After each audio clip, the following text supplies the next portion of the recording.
Azathoth by H.P. Lovecraft.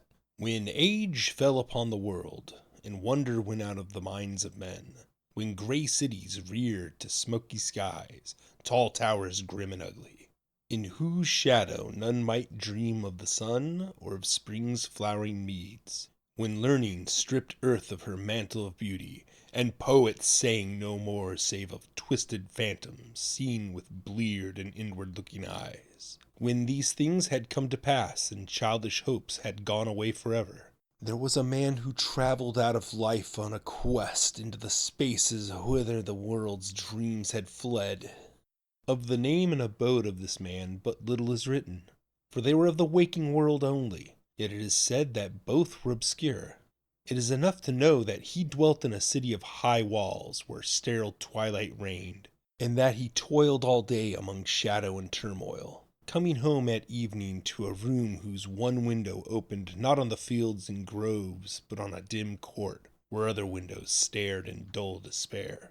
From that casement one might see only walls and windows, except sometimes when one leaned far out and peered aloft at the small stars that passed. And because mere walls and windows soon must drive to madness a man who dreams and reads much, the dweller in that room used night after night to lean out and peer aloft to glimpse some fragment of things beyond the waking world and the grayness of tall cities.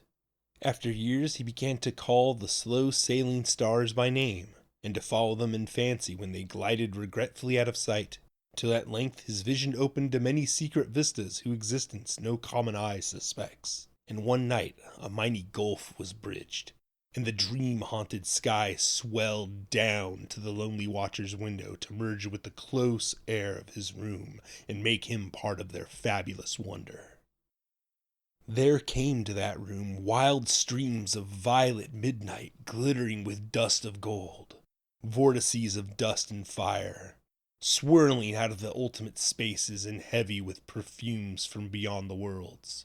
Opiate oceans poured there, litten by suns that the eye may never behold, and having their whirlpools strange dolphins and sea nymphs of unrememberable deeps.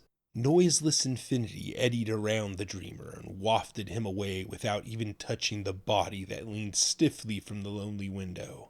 And for days not counted in men's calendars, the tides of far spheres bear him gently to join the dreams for which he longed, the dreams that men have lost. And in the course of many cycles they tenderly left him sleeping on a green sunrise shore, a green shore fragrant with lotus blossoms, and starred by red camelots.